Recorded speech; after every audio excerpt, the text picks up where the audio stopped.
you that really Exactly. changed a lot, Yes. right? Yes. Right. And you're right, just that process of taking what you're thinking about, or what you even sometimes you know, I don't know about you, but sometimes when I write and journal, I don't even realize what I'm thinking about until it's on the paper. Right. And it has come out, and it's like, yes, and there's chemicals in your brain that actually change when you release that information. Mm. And it's almost like you're talking to yourself. And so to be able to release that and share it, whether it's, with a professional, with a trusted friend, or even, in prayer, to be able to get those out and admit, something's hurting you or where you are, is something that I think that we have to be able to be okay with. Yeah. I think so many of us just think, let's just power through this. Ain't nothing wrong with me. This happened to me. You just got to keep on moving. But do we really do ourselves a disservice when we don't go ahead and open up and say, you know what?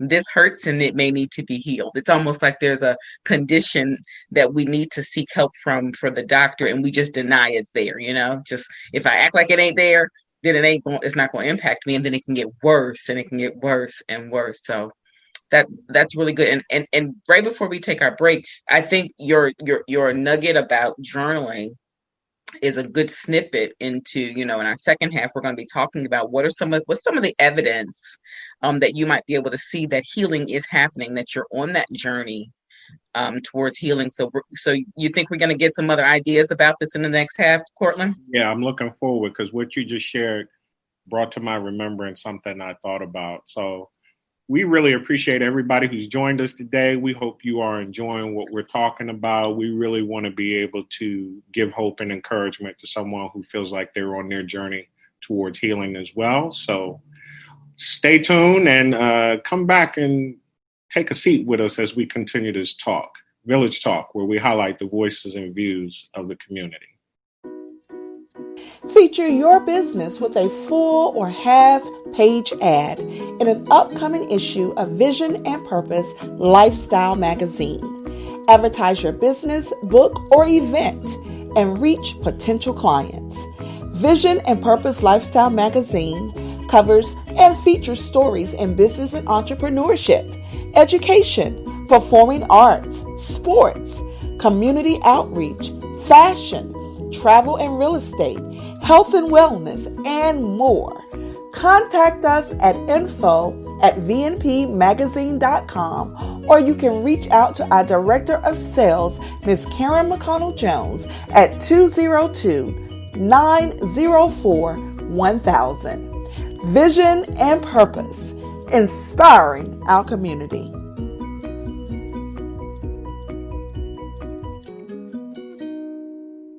All right, Shauna, I don't know about you, but on some level, I would say it's therapeutic to be able to have this conversation openly about the journey towards healing. What are your thoughts?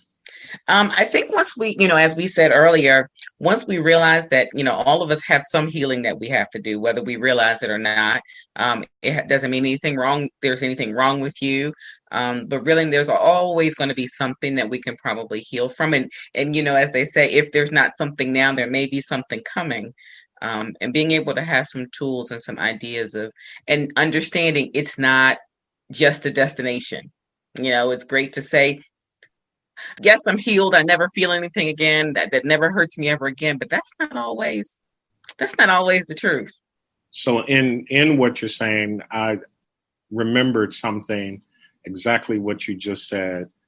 The concept that healing means I will never feel something again. On a physical level, we know what that means because if you scrape your knee or if you get a physical bruise on your body, at some point you won't ever feel it again. And so if I have some type of emotional trauma, pain, hurt from the past, if I feel it again, I would begin to think that I'm not healed. Okay. And is that really true? And so we're not trying to suggest to people that they're not healed if they do feel again. But what we do want to do is invite people to think about what that actually means when you experience something traumatic. You're moving forward, but then something is triggered that takes you back. Hmm. So prior to the break, you mentioned something that made me think about this thought I've always had running through. So we know what happens when we get pricked by a thorn on a rose. I mean, it is one of the most painful experiences for something to be so small, Mm-hmm. and yet it produces a huge amount of pain, like stumping your toe. Right. God, you just think about those things that just seem like so minor, but they produce some huge pain. Yes. So this word picture came to me to illustrate how we can be in denial about emotional pain that can actually make it worse, or try to deny it or resist the pain. And I said to myself one day, I believe this thought came to me. Imagine running through, if we know how being pricked by one thorn feels, imagine running through a thorn bush, a Ouch. bush of thorns. And when you come out saying, I'm good, I'm all right, I'm okay. Mm. Knowing, Wow. if you know how one thorn feels, Uh-huh. being in denial about that level of pain,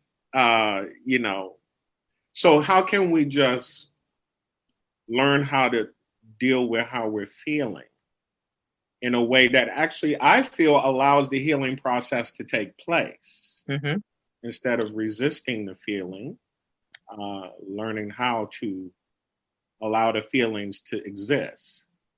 And Cortland, thinking about both of us, are people of faith, being able to go through that thorn bush, that whole field of thorns, I see that, and coming through, can you do both of saying, I'm grateful that God brought me through that field of thorns and still say, I hurt? Is it okay to say both of those statements though? Yeah, because see now, you know me, this brings me straight to Jesus. Not from a preaching perspective, but just a person himself. When I read the Bible and it talks about, during his days on the earth, he spent time before the Father with loud cries and tears. Mm-hmm. And that's how it's written. Mm-hmm. And so the way I received that is Jesus spent a lot of time crying when he was praying. I don't think we portray that a lot, do we? I don't. I don't. Yeah. But that was the human side of him as well, right? Yeah. When I read that verse and really took it in, mm-hmm. that was the revelation. Jesus spent a lot of time crying during his prayer time because he could see and feel the reality of what he was going through and what he had to go through. And we know this is also in relation to the crucifixion, because in the Garden of Gethsemane, he said, I'm overwhelmed with sorrow to the point of death. Yes. And when I would talk to teens about that, what do you think? When you just think about what he said there, what do you think? They would literally say, it sounds like he wants to die. I said, right. It sounds like he's thinking of dying or wants to die or commit suicide. Mm-hmm. He just wants the pain to end. Mm-hmm. And so as I went through my own journey towards healing after divorce, that's when this revelation of Jesus came to me. And it helped me to understand, if this is the Savior and this is how he's dealing with the reality of life, why should I be ashamed when I'm hurting or, dealing with intense emotion? There's no reason for me to be ashamed of how I'm feeling, because this is how he felt. Right. And it's not a sign of weakness. It doesn't show that you don't have faith in Christ, because his prayer in Gethsemane, because you're right, when you read that, you can almost get a visual of him crying there. That was not I know I trust you for everything, even though he did trust God for it. He was still saying, please don't let this happen. Can you please not let please, right? Yeah, he got to the point where he even said, okay, I know we had talked about this and said we were going to do this. Right. Now that I really think about it on an emotional level, is there possibly another way we could Exactly. the pain of what he was going through made him think twice. Right. And so I think we, on some level, even as Christians, we have to allow ourselves, that's a true emotion. And, I believe in, that, God created our emotions for a reason too. And so there are responses, and even a cry is a release. Yeah. So if your body wants to cry and lets the tears out, but you put yourself in such of a stoic position where you keep yourself from doing that, that is actually going against what your body was created to do. Yeah. If it hurts and it wants to cry and the tear comes to cleanse, and if anybody knows, and you may not even want to admit it, if you've had a good cry, after the cry, you feel so much better. That's because your body was designed. I believe that's God created that way. But if we just say, I'm tough, I got it, God. And yes, God does have you, but pretending that you don't have the emotions, that the hurt is not there, I think also, and I don't want to talk necessarily that culturally we sometimes do that, but I think sometimes we do. We have to be so tough because historically we've got to just stand up and deal with what life is dealing with us. You can still get up the next day, and we're going to talk about that in a moment. What's some of the evidence that healing is still happening if we're going to say that it doesn't mean that there's no more tears? And so in that, because you asked me to talk about my journaling experience, so we kind of mentioned it as a tool for coping with hope when we did that broadcast. But I can tell you now, because it's 17 years now, right? I've been journaling since 2003. 17 years of data, 17 years of experience. That's a lot of journals, Cortland. I still have some of them. Oh my gosh. So one day I happened to notice I was able to use words to verbalize how I felt, to be able to say how I felt and understand why I felt that day, why I felt that way. And I remember that day as being significant because I also remember a time when I couldn't do that. Like that was part of the problem that existed for me as an adult. I could not verbalize how I was feeling. So I would brood a lot. I would keep things to myself. I would try to contain it, and then I would explode. And because of the way I grew up, I didn't know how to be vulnerable and really get to the heart of what I was going through. And so journaling taught me how to do that.